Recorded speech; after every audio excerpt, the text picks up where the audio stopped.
Урматтуу замандаштар, бул жерден сөз көп болуп атат. Жакшы. Негизи Алсейит Тыным Сейит бир тууган. Алсейит менен Тыным Сейиттин ортосунда бир чыр-чатак болуп Тыным Сейит келин нарынга көчүрүп кеткен. Элгерки айтыш боюнча. Кийин 1-2 жылдан эле Алсейиттин баягы тууган да. Барым тууган талашат, тартышат, тарынышат. Кел жериңе деген Тыным Сейиттин айтканы бар менимче. Эрте жазда чыгайын деп. Анан жанагы көчкүдөнбү, күтүккө кириппи ушинтип каза болот Тыным Сейит. Анан ошондо Тыным Сейиттин элдеринин айтканы бар. Баалуу кишибиздин буякта жатса биз көчүп эмне керек деген сөз бар да, жарым көчүп келген. Көрдүңүзбү? Мына ошол дагы Тыным Сейиттин эмеси да. Мына табылды дагы. Ошондон кийин келип Кайталанып атат. Кайталанып атат. Боронбайдын тирүү кезинде келип айтып атпайбы, биз эми Алсейит Тыным Сейит бир тууганбыз. Биз көлгө көчүп келели деп атабыз дейт. Көрдүңүзбү? Демек, жана биз 33 жаш деп атпайбызбы? 53-жыл төрөлгөн деп атпайбызбы? Бул такыр туура эмес. Туура эмес. 58-жылы Боронбай өлөт. Ошо Боронбай тирүү кезинде сүйлөшүп атат. 53-жыл төрөсө 5 жаштагы бала сүйлөшмөк беле? Сүйлөшө албайт. Бул жана 27-26 эмесиге толук кошулам. Туура айтасың, Жарлык. Менин маалыматымда Алкенин ашы Актандын айтуусу боюнча 1813-жыл 11-жылы касы болуп 13-жылы 2 жылдан кийин ашып берилген деп жазылат. Бирок мен байкап көрсөм, аштын жарчысы катары аштын алып баруучусу болуп Арыстанбек шайланган экен. Арыстанбек ырчы. Жарчысы болуп. Жарчысы болуп. Арыстанбек 13-жылы Арыстанбек туулу элек болчу. 24 жыл төлөдү. Ошондуктан бул Актандын бул айтып кеткени туура эмес. Жанагы сенин айткан Табылдынын туулган жылы 27-28 дегенде 26-27. 26-28 жыл деген абдан туура деп ойлойм. Анткени Актандын китебинде жанагыдай берилип калган. Жаңылыш болуп. Жакшы. Мен ошон үчүн айтам. Биз Тыным Сейитти жазып атып, башка урууларды дагы жакшы карабайбыз да. Каалаган жазбайбыз. 1813-жылы Арыстанбек кайдан жарчы болот? Эгерде ал дагы 12 жылдан кийин төрөлүп атат. 11 жылдан кийин. Ошол жерде тиги Алымбек Датка катышып атат. 1813-жылы. Алымбек Датка деген бул деген 1801-жылы төрөлгөн киши. Ал эмне 11 жашында келип катышыптырбы? Бул туура эмес. Жанагы Тайлактын Осмон Датка кылып катыштырып атабыз. Баягы мен ойлойм, кээде Санжира жазат десе эле, атасынын тоюнда бүт кыргыздын баатырларын алып келип бир учак отургузуп койгон да. Анан кийин туура сүйүштүрүш керек. Ошон үчүн айтам, жок, бул 1813 болгон эмес, кийин болгон окуя. Ал ошондо Арыстанбек чындыгында эле жарчы болгон. Ушуну тактап коюшуңар керек да. Табылды жөнүндө да бир менин бир маалыматым бар. Эми Табылдынын баатырлык жөнүндө айта турган көп сөз бар, баатырлыгы жөнүндө. Мен бир жерин айта кетейин. Табылды жашынан эле аябай курс чыккан экен. Көзү күйүп турчу дейт. Ушундай аз сүйлөп, мындай чечкиндүү сүйлөгөн жаш кезинен эле тың курч киши болгон экен. Ошонун бир жери бу Кожомжар би нарындан. Ошо бир чогулуштун бүтүмүнө мөөр бастырыш керек болуп, Солтонун бийи Жаңгарач баатырга атайын киши жибериптир. Дөнөнбай деген кишини жибериптир. Дөңкөнөй дегенди. Ал дагы билимдүү киши болсо керек. Анан ал барып Жаңгарач аны кабыл алып, Табылды баатыр жөнүндө сурайт экен. Бу Табылды баатырдын атагын алыстан угабыз. Мен ал киши менен беттешип мындай көрүшө элек экенмин. Өзү кандай киши дептир. Бою кандай, үнү кандай деп. Бою орто бойлуу, үнү ичке дептир. Деп. Анан кандай кийинет деп сураган экен. Жөнөкөй кийинет. Жөнөкөй кандай десе, шу жука көйнөктүн сыртынан бишмант кийип, кемер курун кийет дагы, анан жука чапан кийет, жайдын күнү кеминтай кийет дептир. Анан балдардын улуусубу же кичүүсүбү дептир. Жок, ортончусу дептир. Ошондо Жаңгарач аттың деп мындай санын кармап, башын билинес чайкап калган экен да. Аны байкап калып, эртеси баягы узап атканда, жумуштары бүтүп узап атканда Жаңгарачка кайрылат экен. Таксыр, менде бир сиз уруксат берсеңиз бир суроом бар. Өтүнүчүм бар деп. Колун боорун алып, чөгөлөй калып. Анан бул маданияттуу тартып көргөн жигит экен деп анан айт айланайын, эмне сурооң бар дейт экен. Анан көчө менден табылды жөнүндө бир 3 суроо сурадыңыз. Үчөөнө тең жооп берсем, саныңызды мыкчыгансып, мындай башыңызды билдирип чайкап өкүнгөндөй болдуңуз. Ушунун сыры эмнеде дейт экен. Жаңгырач ойлонуп туруп, эми сөздүн ыгы келип калды, айтпасам болбой калды. Бекер шагың сынып калбасын. Айтайын, бирок кожомжарга башка кишиге ичиңден чыгарбагын дептир, айтпагын деп. Мен биринчи жана үнү жөнүндө сурадым эле, үнү ичке дедиң. Үнү ичке болсо бул тукумунан баатыр, өзүндөй баатыр чыкпай калат экен. Кийимди кандай кийинет деп сурадым. Жөнөкөй кийинет, жука кийинет дедиң. Атаң көрү балдары жолдун боюнда кыштакта жасап, жолдун боюнда жашап, этте оокат кылат экен. Ал эми улуусубу же кичүүсүбү десем, ортончусу дедиң. Улуусу болсо көй кашка, кичүүсү болсо сар кашка. Узак жашамак эле аттың ортончусу экен, өтө эле курч экен, өмүрү кыска болуп калат го деген дейт. Көрдүңүзбү, эми кандай ошол кыракылык, кандай көсөмдүк, кандай айкөлдүк, эми ошонун айтканы туура келип Жаңгараштын табылды 33 жашында көчкө алып каза болуп калып атпайбы, жапжаш кезде. Эми көпчүлүктө ошол жерде бир суроо туулат да. Тыным Сейиттердин болжол менен 1864-жылдан кийин 64-жылга чейин же бир аз өтүп Нарынга көчтү. Биринчи, жана биз 6-7 вариант менен айтып атпайсыңарбы? Мен бир окшоштурайын. Аны эске алып коюш керек да. Жана табылды келбедиби? Боронбайдын түрүү кезинде. Ошо Боронбайдын түрүү кезинде Тилекмат чакырылат. Баары Мураталы, Тилекмат, Боронбай баары отурушат. Анан баатыр келген себебиңди айтса, себебим ошол. Ал Сейит, Тыным Сейит бир тууган. Кезегинде таарынышып кетти эле. Бирок биз деген көлдүк бизде. Биз өз жерибизге келишибиз керек. Десе, Боронбайдын айтканы бар. Ой келгиле. Бир тууганбыз да, жер табылат дейт. Ошондо Тилекматтын айтканы бар да, элде аңыз болуп калды. Эми аны караштырып көрүш керек экен. Канча эл келет? Биз ошо жерди караштырыбыз керек деген сөзү бар да. Ошондо өзү аябай коч киши да тиги жигит табылды. Сен кимсиң маған тиги өз элиме келип атсам? Сен кайдан келдиң эле? Сен да бугусуңбу? Мен деген Ал Сейит Тыным Сейит бир тууган боломун. Келем дедим, эртең кемди жыл келем деп айткан сөзү бар да.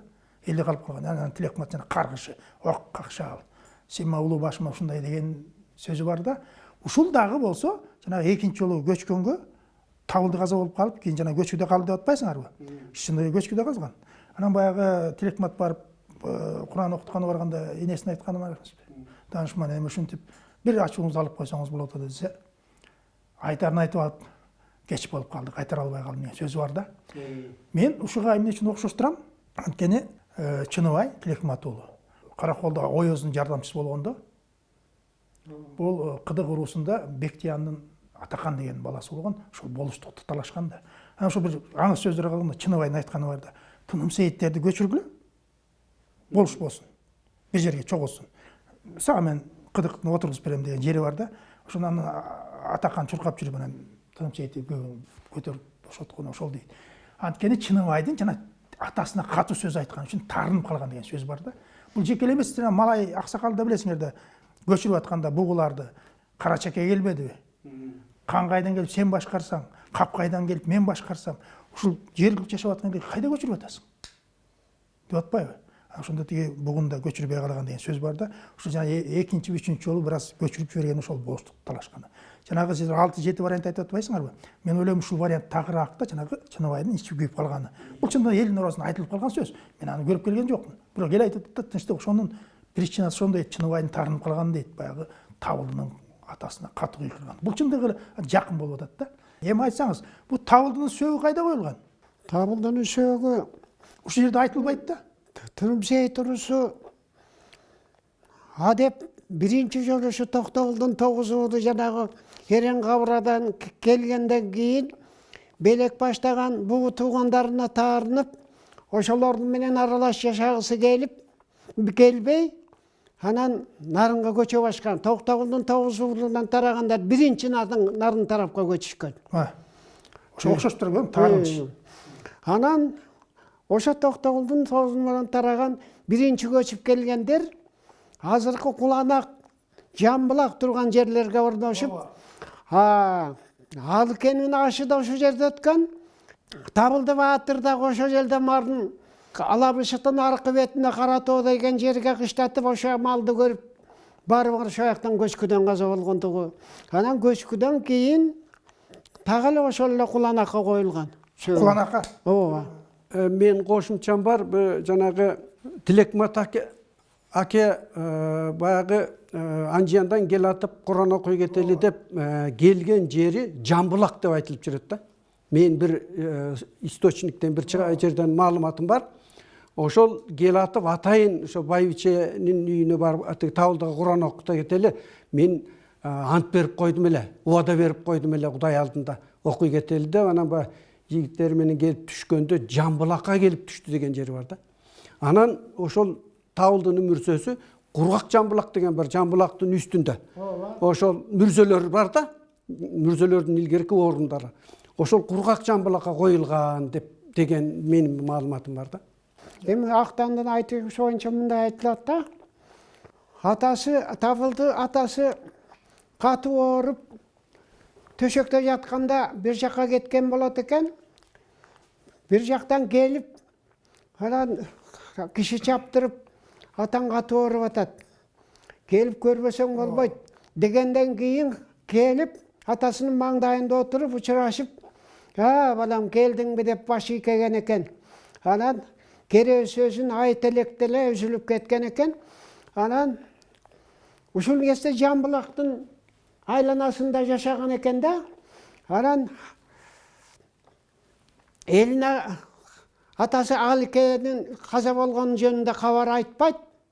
Жашыруун түрдө элине кабарлайт. Куланактын талаасына көчүп баргылы. Жаңы журтка барганда түлөө кылабыз.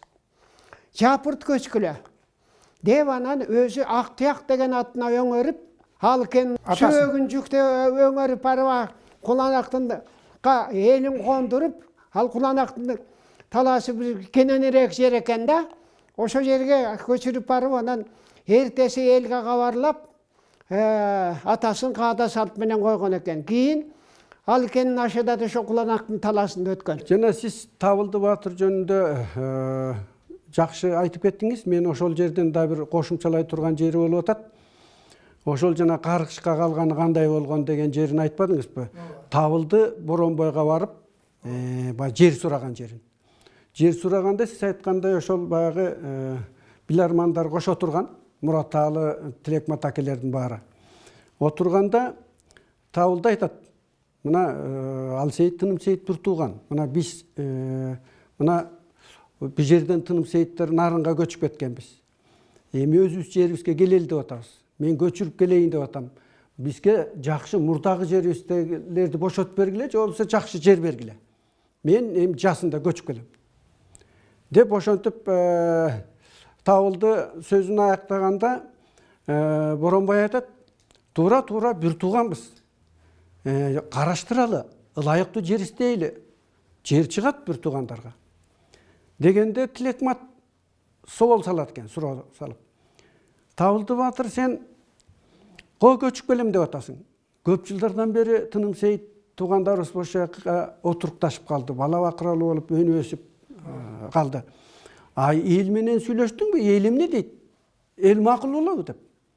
Ошенткенде Табылды курч тугуна салып, "Боке" деп Тилекматка жооп бербей эле "Боке" деп Боронбойго кайрылып: "Боке, жериңизди таяндарыңыз, мен кулга билгизбей эле мен көчүп келишти мага коюңуз" деп ошентет экен. Ошондо көрдүңүзбү, жанагы Тилекматка катуу тийип калган экен.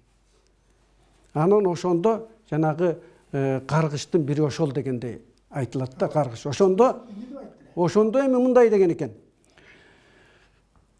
аябай катуу ойлонуп отуруп калып, анан ошол айткан дейт: "Ушул жылайланбай же сенин чыгыңа, же менин чыгыма кол салып калалы" деп айткан дейт. Анан ошентип эми карабайсызбы, эми тиги киши да жөнөкөй киши эмес да, касиеттүү киши да. Ошол жылайланбай Табылдыны көчкө алып, анан нарындан көчүп келбей калып атышпайбы. Анан эми ошол каргышты берерде мындай деп айткан деп айтылат уламыштан. Ошо колун көтөрүп Кудайдан Тилекмат ушул мен эки нерсени сурандым, ошонун баарын бердиңиз. Кудай жашты да бердиңиз, акылды да, ойду да бердиңиз, касиетти бүт бердиңиз. Мына элге атагым чыксын дедим, элге атагым чыкты. Ошол эки суроомду аткардыңыз. Эми үчүнчүсүн ушул Табылдынын колуна чык салдырсаңыз деген дейт. Анан эми ошол жанагы кийинки жылы жыл маалы боло электе жасында Тилекмат Анжиянга жанагы атын бийге бир атактуу кишиге убада берип койгон экен. Жанагы атактуу күлүк атын берип, кайра Анжияндан келатканда Көгөрттү ашып, анан Кара Көөнү ашып, Тогуз-Тору аркылуу Курткага түшүп, анан Жамбулакка келип, ошо Табылдынын мүрзөсүнө, Табылдынын үйүнө кирип Куран окуй кетели деп жигиттери менен ошо түшкөн экен. Ошондо келатканда бирөө сураган экен жигиттеринен, эми тигиндей эле түз кетпейлиби, суу самыр аркылуу десе, жок, мен Кудайга убада берип койдум эле, Табылдыга Куран окуп кетпесек болбойт деп. Анан боз үйдөн кирип Куран окуп деп киргенде Табылдынын энеси кой сойдуруп тамак берип, анан баягы тамак бышып, этти жеп, баягы чыкка колун салып жеп аткан мезгилде Табылдынын энеси дагы акылман кыйын киши экен. Ал киши айткан экен, ушу кайным, сиз көсөмдөсө көсөм эл бийлеген элдик киши элеңиз, касиеттүү киши элеңиз. Ушунча элге калыс болуп жүрүп, ушул бир курч иниңе, балаңдай болгон иниңе бир ушуну бир кечире албай койдуңузбу деген экен дейт. Ошондо тиги киши, аныңыз туура, жеңе, аныңыз туура. Мен байкабай айтарын айтып алып, кийин өкүнүп калдым деген экен. Кечирип коюңуз деп. Ошенткен экен дейт. Асакал, сизге суроо. Бу Асек Жумабаев, белгилүү биздин кыргыз инсаны. Бул кайсы атадан таралат? Асек Жумабаев Байгазак айылынан тарайт. Айыл турган. Кыргыз Республикасынын эл артисти намына дереже жеткен. Белгилүү артист. Ушул нарында эле Байгазак айылында чоңоюп, кийин өздүк көркөм чыгармачылыкта айылда эле катышып жүрүп, анан кийин атак даңкы ээ болуп, опера балетте бир канча жыл иштеп, жанагындай наамдарга татыктуу болгон. Зар болсун. Ушу Асек Жумабаев сиз өзүңүз көргөн турбайсызбы? Кудай болсо көрүп баарлашкан экенсиз. Ушул өзүнүн чыгармачылыгы жөнүндө айтканын айтып берсеңиз. Мен тус насип буюлуп, ушул киши менен бир жаш кесимде бир айылга конок болуп барып калышты. Чодуронов деген элдик артист менен кошо барып конок болуп кетишти эле. Андан кийин мен бир жерде кээге келип Бишкекте туруп калганда дагы бир жолугуп, ошо бир тамак ичишип отурган жерден айтып бергени бар. Союз мезгилинде бүткүл дүйнөлүк жаштар конференциясы болуп, кароосу. Фестиваль болгон. Жаш аткаруучулардын фестивалы болуп. Ошондо бүткүл дүйнөлүк болгон. Ошол жаштар фестивалына ошо Советтер Союзунун артисттеринин курамына кирип, Асек Жумабаев киши жөнөп калат. Анан ошо өзү айтып берди да, поездда баратсак, раматлык Мусабай этип түшмө керет дейт. Алар бир боз үйдө тамак жеп аткан экен дейт, ит жешип. Анан мен шанаңдап эле кирип барсам, айланайын келе кой. Мен деп туруп эле бир, мен устуканым деп эле бир чөйчөк бер дейт.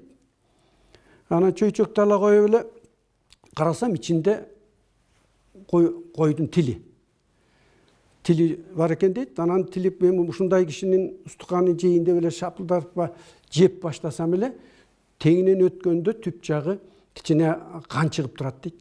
Анан ошондон жийиркенип, аны жегим келбей, эшикке чыгып, ошентип атканда эле чочуп ойгонуп кеттим дейт. Анан өзүмдү өзүм аятан көрдө өкүнүп калдым дейт. Ушуну мен Кудай ырганда жанагы түбүнө чейин жеп жиберсем жакшы болмок экен, ушул жок дегенде Муса экемин деңгээлине жетпесем дагы жакындап бармак экенмин ошо кишинин. Анан карабайсыңбы дейт, табигаттын мага берген тартуулу ошо кароого кетип атсам дейт фестивалга. Анан барганда эми мен биринчи жолу андай фестивалга барышым дейт. Баягы кыргыз кийимим, тебетейим, комусумду көтөрүп алгам дейт. Анан эми дүйнөнүн көп өлкөлөрүнөн укмуштай ырчылар келиптир дейт. Азербайжандан бирөө чыкты дейт, айланайын үнүнү состу укмуш дейт. Анан Индиядан бирөө чыкты дейт. Ал ырдаса дагы укмуштай сосот экен дейт, айла укмуш. Анан менин кесебим келип мени чакырганда чыктым дейт.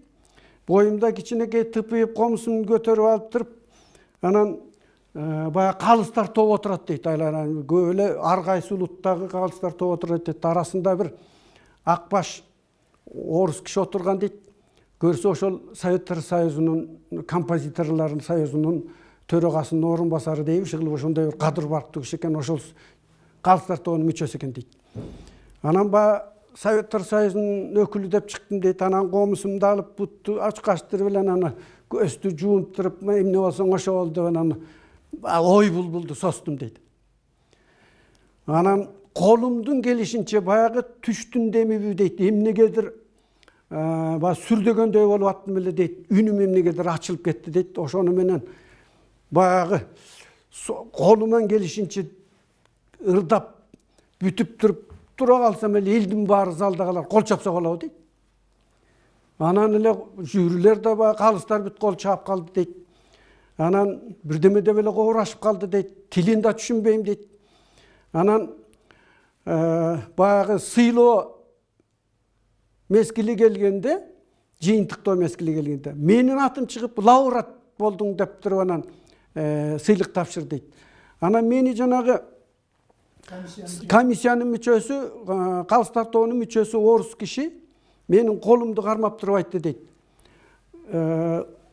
У тебя вокальный билимиңиз абдан жогору экен. Сиздин кайсы консерваторияны бүттүңүз эле дейт. Мен сразу эле бойлонбой туруп Байказакский дедим дейт. Ошондо тиги киши айтты дейт. Очень сильный консерватория дейт.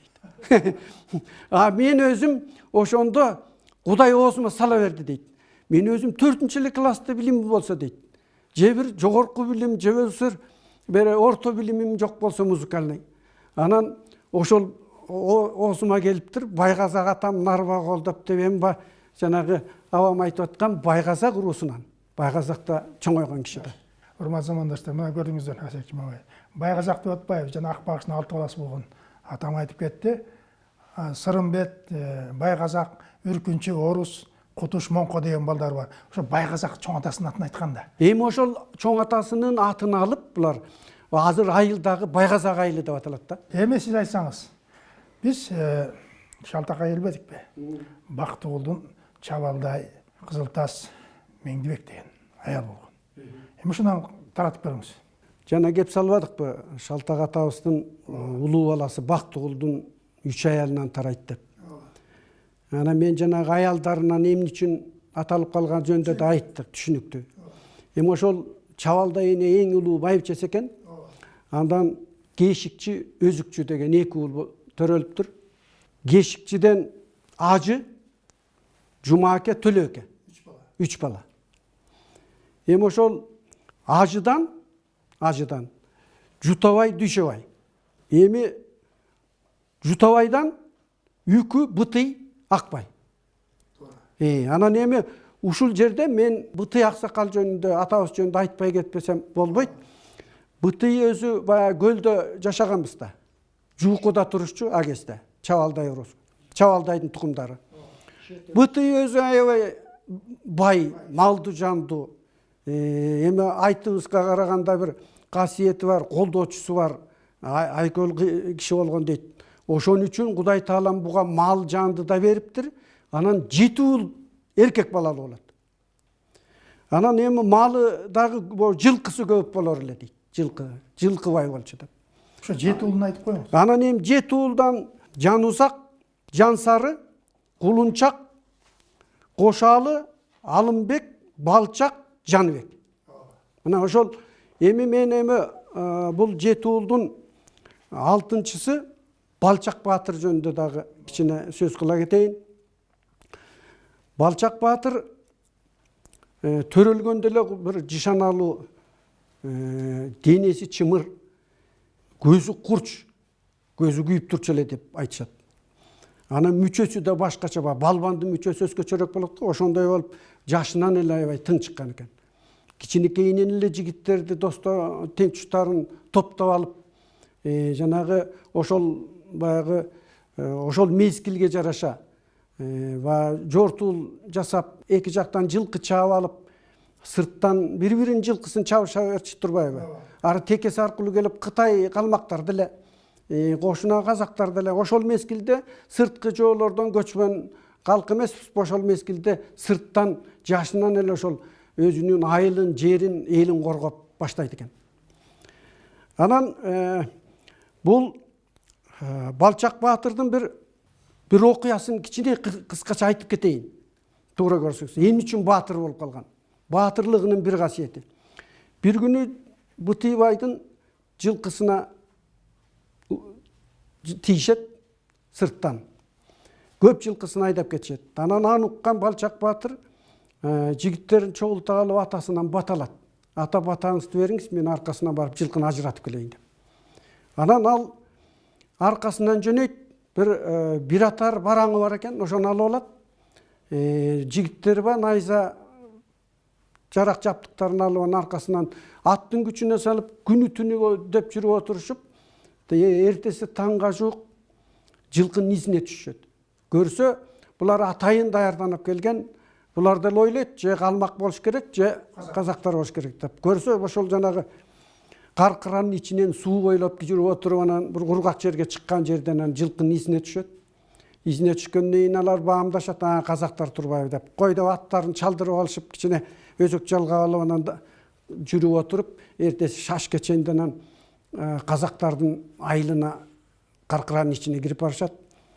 Барса, бир бээни союп салып, казандарды асып салып, жайбаракат жатышкан экен дейт, жылкылар жайылып жатат дейт. Анан ошондо барып Балчак бир атар мылтыгы менен төшкө чыга калып туруп, тарс асманга бир айтып, анан кыйкырып айтат. Аман соңордо жылкыбызды кайтарып бергиле.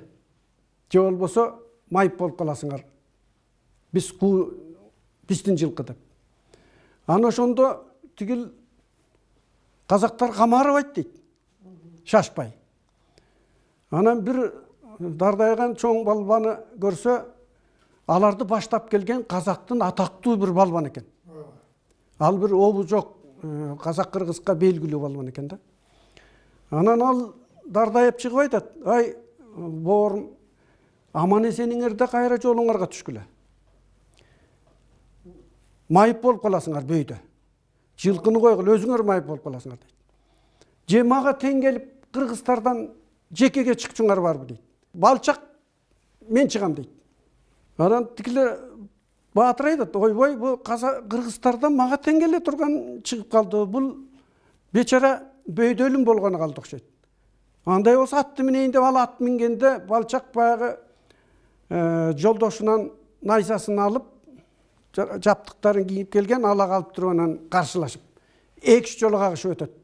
Ошондуп кагышып өтүп, анан бир бакта Балчак Баатыр анан тиги казактын балбанын ыргыта саят.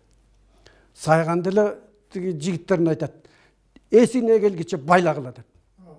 Эсине келгиче тигилер байлап, деңдер болуп жатканда байлагыча, баягы калган жигиттер эчак качып жоголуптур дейт. Жылкыны да таштап баарын бүт.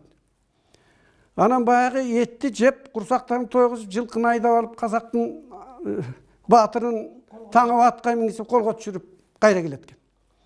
Келгенде атасы батасын берип айтат экен: "Ай балам, могул жөн казак көрүнбөйт, жөн Баатыр көрүнбөйт. Муну көңүлүн калтырбай жакшылап баккыла" дейт. Көңүлү оорубасын. Сөзсүз бирөө издеп келет. Сөзсүз бирөө издеп келет. Бул издечүүсү бар киши адам көрүнөт. Бул жөн киши эмес. Ошон үчүн казак боордоштор менен биз бир тууган элбиз. Ошон үчүн жакшылап баккыла деп, өзүн чөргө тиктирип жакшылап багып ошентишет. ушу бир жумага жетпей казактын төрөсүлү баштаган жон топ киши келип аттанып түшөт Бутыйбайдыкына. Анан жакшы кабыл алып, жакшылап коноктойт. Анан конокто отурганда көрсө тиги казактын билармандагы бир сынчы ала келишкен экен дейт. Сынчы ала келип анан баягы Бутыйбайга соол салат экен бирөө төрөсү. Бутыйбай эми биз азайып көп күнөөбүз болсо кечириңиз, тогустап айыбын тарталы. Бул балбаныбызды кайтарып бериңиз. Анан сизге бир кайрыла турган сөзүбүз бар. Бул биздин казак кыргызга тең келе турган адам чыга эле келе бул баатырыбызга. Угушубузга караганда сиздин өзүңүздүн уулдарыңыздан деп атат. Ушул бир уулдарыңызды менен тааныштырбайсызбы дейт. Тура деп анан баягы Бутый аксакал ошо акырын кичине ичинен жип кирип кой балчакты көрсөтпөй эле коеюн деп анан 6 уулун бирден киргизет уулу таанамашты. Киргизгенде баягы сынчы акырын тиги төрөсүнүн жанында отурган экен, башын чайкап отур дейт деп элечи. Анан булардын арасынан андай жок дегенде. Анан бүттүбү дегенде бүттү деп мына болду балдар менен тааныштырды. Жок. Бул балдарыңыздын арасынан биздин баатырга тең келчүсү жок экен.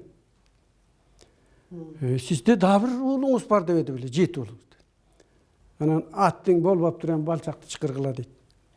Анан тигил төрөсү менен сынчы мынтип кобурашып бирдеме шыбырашып атканда балчак байкатпастан кирип келген экен. Сынчы тура калыптыр ордунан. Тура калып төрөсүн карап, ойбай, мына момунун колунан келет деген экен дейт. Келси ушунун колунан келет. Көрдүңүзбү? Жана сынчы жөн киши эмес экен да. Карачы мүчөсүн кыргыздардан да биздин баатырга тең келчү мына момунун колунан келет деген дейт. Ошондо Бутый би ичинен тиштенип атаган ушу балама көз тийип калбаса экен деп бекер көрсөттүм деп өкүнүп калган дейт.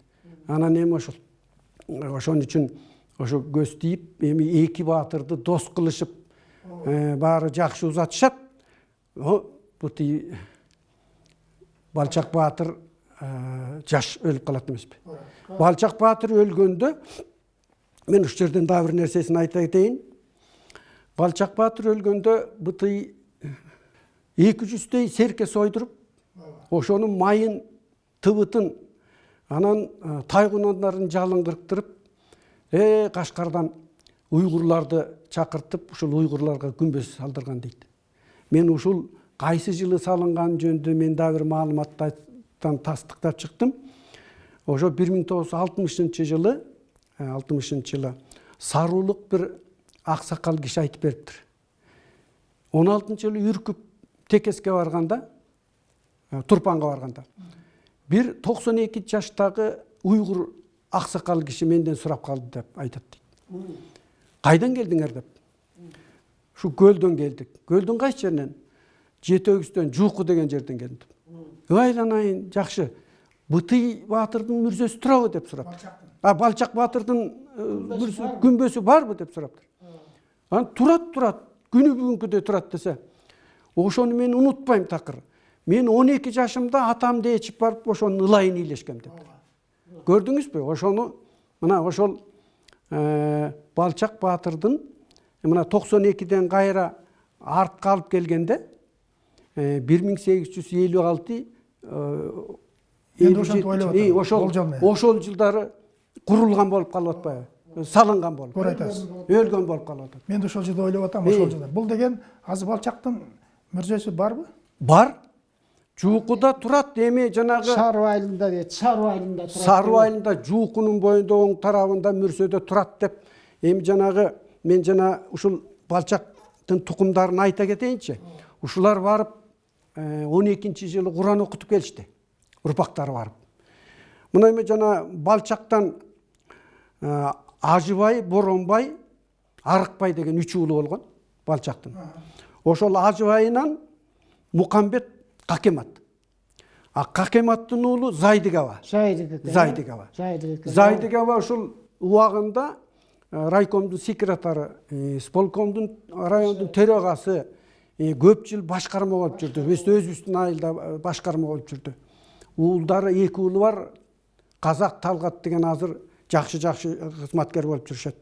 Ал эми Балчактын 2-нчи уулу Боронбайдан Абдыраймакун. Абдыраймакундан Тургунбек аба. Тургунбек аба дагы убагында обкомдун секретары, райисполкомдун төрагасы. Баягы башкарма болду, Жамбылакка көп жыл башкарма болду. Андан кийин тиги Ысык көл менен Нарын обласы бириккенде областтык народный контролдун төрагасы болду. Анан эми мунун Абдыраймакун Тургунбек абанын дагы 2 уулу бар. Талант, Канат деген. Мына алар да жакшы кызматтарды иштеп жүрөт. Булар Кешикчиден кетти. Кешикчиден кетти. Айта бересиз. Өзүкчүдөн ким бар? Өзүкчүдөн эми Туралы Токтук деген 2 уулу бар. Азыр Булар кайда турушат? эми ушул Кешикчи, Өзүкчүнүн уулдарынын баары, мына азыр Чабалдай уруусу негизинен ошо азыр Четинор айыл өкмөтү, мурда Четинора сельсовети болчу, Жданов колхозу, ошонун Баш Нура суусунун боюн өткөндөн кийин Ири суу деген айыл бар. Ошол Ири сууда негизинен Ири сууда жашашат. Булар. Анан эми булардын түтүнү деле көп. Анан эми Ири суунун ушу Чабалдай эненин урпактарынан көлдө жашагандар да бар. Көлдө жашаганда жана Ак Кочкордо бар. Ак Кочкордо жашашат. Мен жана мурда бир кеп кылганым бар эле, китепкада көрсөттүм. Жана Кытайдагы Көктерек деген айылда да Чабалдайлар бар экен. Мен аны азыр кийинчерээк тастыктап айтып берейин. Мен эми бул Чабалдай эненин урпактарын айтып атам. Экинчи Кызылтас. Кызылтас энеден Эсенгелди Атагосу Кожеке. 3 уулу бар. Эсенгелдинин урпактары, Кожекенин урпактары негизинен азыр эмгекчил 60-шы жылга чейин Ак Булуңда Меңдүбек туугандары менен чогуу жашашчу. 61-чи жылы эмгекчилге көчкөн. Эмгекчилге көчкөндүн себеби дагы ошол Кызылтастан чыккан башкарма бар болчу. Токтобой Асанакун. Токтобой Асанакун деген Ленин орден алган атактуу башкарма болчу. Көп жыл ошол эмгекчил колхозунда башкарма болуп, анан бул жана жолдун бою экен, шаарга каттаганга тияк бияка жеригенен экен деп кысылбай бияка келгиле деп ошо жер бөлүп берип, анан Кызылтас туугандарыбыз ошол Токтогул атанын урпактары менен чогуу эмгекчилде жашап атышат азыр. Бир ошол бияка жана абам айткандай шаарда жашаганы бар, биякта жашаганы бар, бир 200гө түтүнгө жетет. Анан эми мен ушул Кызылтас энеден дагы атактуу кишилер чыккан. Мисалы үчүн эми жана Асанбек Кыдырназаров деген биздин Кыргыз СССРине эмгек сиңирген артист. Анан эми жанагы Кыргыз көчү деген Залкар күйүнүн автору, күйлөрү көп. Ошонун автору Кыдырназаров Асанбек аба ушул Кызылтастын тукумунан. Эми Асанбек абанын атасы дагы Кыдырназар, Ботугуруп Кыдырназар деген киши атагы чыккан бай болгон. Бул кишинин Атайын Кыдырназар деген китеп жазылган. Аны ушул Кызылтастын уругунан Тазабек Касымбек абабыз өзү профессор, кандидат медициналык ортопед аксакалыбыз жазган. Бул киши убагында Сталинден, согуш убагында Сталинден Атайын куттуктоо телеграммасын алган киши. Анткени ошол бул киши бай болгон, аябай. Малы көп. Ошол малын сатып бир танкага жеткидей акча жөнөткөн согушка мен жардам. Ошондо мен эми ошол китепти архивден көчүрүп туруп көчүрмөсү тартылган. Сталиндин өзүнүн колу менен Ак Булуңда жашаган Ботугуруп Кыдырназарга деп орусча телеграмманы биз да көрдүк. Атайын куттуктоо телеграммасын жиберген. Жакшы. Меңдүбектен айтыңыз. Меңдүбектен бай көчөк конок. Коноктун тукумдары өмүр кылжыр. Анан өмүрдүн тукумдары негизинен Акбулуңда жашайт. Биздин ошол Ири суунун жанындагы эле Четнер селосунда. Ал эми кылжырдын тукумдары 7 баласы болгон. Ошонун эң кичүүсү Ормотой азыр 14 түтүн Кабак айылында жашашат. Калгандарыныкы райдыкы дагы ошол көлдүн ар кайсы жеринде жашагандары бар. Негизинен булар дагы Акбулуңда жашайт. Акбулуңда жашайт. Анан Меңдибек уруусунан эми мына жана биз кепсиликке калдык. Байгөчөктөн Бекболот Жанике. Анан биз ата бабаларыбызда мен ушул уруудан болгондуктан ата бабаларыбыз айтып калат. Ошо Жаникеден жалпы Меңдибек деп. Анткени баягы биздин туугандар баягы Кытайга барганда Кытайда да калып калган экен. Мисалы үчүн жанагы Жаникеден Айтпай, Эшим, Мараке, Тошор деген 4 уулунан 2 уулунун тукумдары ошол Акбулуңда, анан көл ушу шаарларда жашап атабыз. Ал эми Араке, Тошордун тукуму ошол негизинен Кытайга үркүнгө барганда ошол жана Көктерек айылында Меңдибектер көп жашайт экен. Ошол жакта калган. Анан көлдүн ар кайсы жеринде жашап аткандар бар. Урматтуу замандаштар, ар бир китепте изилдөөдө каталыктар кетет. Бул жерде де китепте каталыктар жок эмес. Негизи бул Меңдибектен Аким Кулчу деп таратып атат. Бул Аким Кулчу кийинки урпактары турбайбы? Ал кийинки курбу. Жанагы Өмүркан Эшим Акимден кетип атпайбы? Алар да кийинки урпактар турбайбы? Эшим. Эшим жөнүндө айтсаңыз. Эмсенен мындай да. Мына Жаникеден жалпы Меңдибек деп, Жаникеден Айтпай, Эшим, Мараке, Тошорду 4 баласы бар деп атпайсызбы? Айтпайдан Аким Чоткара. Аким кетти. Эшимден, мына азыр Эшимдин 3 аялы бар экен. Биринчи аялынан Дейди. Экинчи аялынан Кулчу Борош. Көрдүңүзбү? Мына Кулчу биякта жатпайбы? Эшимдин уулу. Шуну түздөп коюш керек да. Ошол Эшим Баатыр жанагы бир уламыш кептери бар. Ошол Кулчу Борошу балбан жигиттер чыгыптыр. Ошол эки жакка чыкканда дөбөдөн кыйкырчу дейт. Кулчу Борош кайдасың, Көктөкөлдү байласын деп кыйкырганда атын даярдап турчу дейт Көктөкөлдөр. Эшимдинби? Эшимдин атасына. Анан эми 3-чү аялынан 7 тас деп коет. 7 бир тууган, 7 эркек балалуу болот Эшим. Ошол 7 баласы ошол негизинен Акбулуңда, көлдө, анан Нарын шаарында жашагандар бар. Эми сиз Бактыгулдун бир тууганы Кабак жөнүндө айтсаңыз. Кабак айылы бар келген. Эми Кабак Баатыр жөнүндө эл билет. Мен ошол Кабак айылы, ошол атабыз, Кабак атабыздын баатырлыгын, ошол кишини кадырлап, барктап, ошол Кабактык бир туугандарыбыз атасынын атын алып жүргөнүнө да мен сыйбыктанам. Кабак Баатыр жөн киши болгон эмес. Эми Кабак Баатырдын 4 уулу болгонда Калча, Түшөбай, Түлөбай, Кемел. Эми Калчадан Беккулу, Бекназар, Байтору. Эми ошо Беккулудан Кадыр, Качке. Кадырдан Ороз, Оростон Тултемир, Тултемирден Аманбай, Узакбай. Эми муну мен үчүн айтып атам. Эми ошол жана Кабактын тукумдарынан чыккан атактуу адамдарды айтып кетпесек болбойт. Мына ошол Аманбайдан Бек Султан, Бек Султандан Жумгалбек, Кадырбек, 2 бир тууган.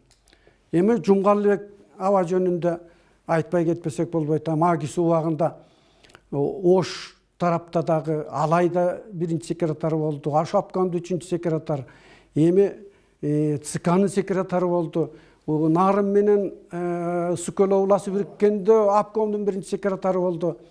Анан эгемендүү болгондо, эгемендүү болоордун алдында биздин Республиканын Коммунисттик партиясынын 1-чи секретары болуп шайланбады.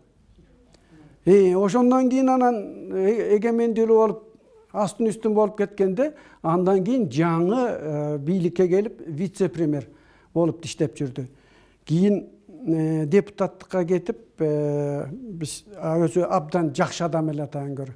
Чечкүндү мындай адамды өзүнө тарткан, юмор менен сүйлөгөн, күлдүрүп, ошо кетип атканда бир туугандар жардам бергиле деп далыбыма чаап мени ушинтип кетип атам деп ошентти. Биз колубуздан келишинче жардам берели дедик, эми өмүрү кыска экен, барып жанагынтип бейөлүм болуп калбадыбы. Эми мен иниси Кадырбек менен да байланышым бар. Эми бул Кабак атанын да бир уулу. Түлөбайдан Мортук, Молор, Акжаак деген 3 уулу болгон. Ошо Молордон Жаңгороз, Жаңгоростон Иса, Исадан Мукамбет. Эми Мукамбет аба аны айтпасак болот. Ал киши Исаев Мукамбет. Ал кишини мен бала кезимде көрүп калдым. Айылга, ошол пенсияга чыккандан кийин айылга бир учурашканы барганда, эки баласы бай үчөсүнөн барганда айылдыктар коногондо көрүп калдым. Анан бул киши жашынан тың чыккан экен. Өзү бухгалтерлык курсту бүтүптүр Караколдон. Ошону менен айылда колхоздо бухгалтер болуп жүрүп эле, ошондон тың чыгып райком комсомол иштеп, андан кийин аны ЦК комсомол келип, ЦК ылкысын киргизип, бул Кыргызстандын комсомолунун биринчи катчысы болот да. Андан кийин ЦК иштеп, андан кийин анан Нарын обкомунун биринчи секретары болгон. Нарын эмес, ал кезде Тяньшан обкому экен. Тяньшан обкому. Андан кийин Тяньшан обкомунда жөнөкөй секретары болуп, 1 жылдан кийин биринчи секретары болуп, анан министр, ички иштер министри болуп которулуп келет. Андан кийин анан пенсияга кеткен экен, андай бир ар кандай шарттар менен. Эми бул кишинин дагы биз сыймыктанган кишилерибизден бири да. Мунун уулдары дагы бул жерде эми азыр уулдары биздин мамлекетибизге экономикасына эмгеги сиңип аткан жакшы иштерген уулдар бар. Сага сиз айтсаңыз. Биз аяктап баратабыз. Көкөтөй Тыным Сейитпи? Көкөтөй Тыным Сейиттин жаман агуусунан тараган. Сөзгө чечен, аябай тың киши болгон. Айрыкча биздин Тыным Сейит тургунда болуштарга, жөнөкөй кишилерге сөзүн сүйлөп, ошолорду коргоп, болуштарга каршы тике сөз айтып, болуштарга жаман көрүнгөн киши, бирок элди коргогон киши. Бул Көкөтөй өзү ушундай чечен киши болгон экен. Анан 16-жылы элге үрккөндө Кытайга баратып жолдо каза болгон экен. Көкөтөй ошондо дагы көчтө баратып, өзүнүн малынын баарын элге таратып берип, жөө жүргөндөргө ат берип, бүткүл өтүн малын таратып, жардыларга жардам берип, бир канча адамдардын сыйына татыктуу болгон адам экен да. Ооба. Мен ушуну айтайын дегем да. Көкөтөй өзү баягы үркүндө жөө жалак кетип бараткан адамдарга атын да, малын да берип атты. Аягында жана баласынын атын артында учкашып калып калбады, өзүчү бүт берди. Мына кыргыз эли Көкөтөйдү да аябай мындай бир көтөрүшкөн да. Көкөтөй өмүрүнүн аягында ушу элим алгыла, мал керек эмес, жан керек дегендей сер өлбөгүлө. Мен жашоомду жашадым деп, жолдо баратып өлөт да өзү. Көкөтөйдү айтпасак болбойт. Жанагы Калча, Шадыбек, Молот деп атпайбызбы? Ошонун урпактары. Эми аяк сурамышы болуп калды, жана катары менен келатып, баягы бир аз унутуп болуп калдык. Биз Эрен Кабыра деп атабыз. Билем эмне Эрен Кабыра? Ал кайда? Эрен Кабыра деген биздин уккан кабарда өзү абдан жеп, малга жайлуу, жакшы чөптүү, жайлоо кыштоосу, мындай малга ылайыктуу жер экен деп айтылат да. Эрен Кабырада кенен көп мүрзө бар деп окуп. Ошол мүрзөгө Эрен деген Кыргызстан чыккан дейт, Кыргызстан чыккан бир баатыр адамды сөөгү коюлган дейт. Да бир жогу менен кармашып жатып, ошо өлүп, сөөгү ошол жерде калып, анан ошондон улам ошол жер ошо Эрен баатырдын атынан жайлоо кыштоосунун бардыгы Эрен Кабыра аталып калган дейт. Сиздерге рахмат. Аксакалга да айтайын. бир аз каталыктар бар, эми сиз да кыдырасыз. Баягы мына азыр эки китеп менен салыштырып атпайбызбы? Оңдосо болот. Мына Тыным Сейит уругун мына биз 1,5 саат тарттык. Эми ойлойм, жанагы элдер менен суранган элдер бир аз болсо да маалымат алды болуш керек. Эгерде дагы эле жетишсиз болсо, мына китептер бар. Бул кишилердин адрестери менде болот. Мага чалсаңыздар, мен берем. Сиздерге чоң рахмат. Убакыт бөлүп келиңиздерге баардык жакшылыктар болсун. Ишиңер ийгиликтүү болуп, дайым эле ушул эл казынасын казып жүрө бериңиздер. Сиздерге да чоң рахмат, убактыңарды бөлүп, бизге көңүл берип, ушундай мүмкүнчүлүк бергениңер үчүн силердин да ишиңерге ийгилик каалайбыз. Рахмат, чоң рахмат. Мен ушул айрыкча сизге мен чоң ыраазы болуп атам. Мен мындай берүүлөргө биринчи келип аткандыктан сиз ушул биз билгенден дагы көп нерселерди билет экенсиз. Ушунун баарын анан эми жана элдин мүдөөсүн аткаралы, элдин суроосу бир канааттанар бекен, ушул уруудан тарагандар бир тагыраак бир маалымат алып калар бекен деген аракетиңиз үчүн мен да сизге чоң ыраазычылык билгисем. Эл жутубузда тынччылык болсун, аман бололу. Рахмат сизге. Рахмат. Урматтуу замандаштар, ушу менен Санжира программасын аяктайбыз. Саламаттуу болуңуздар.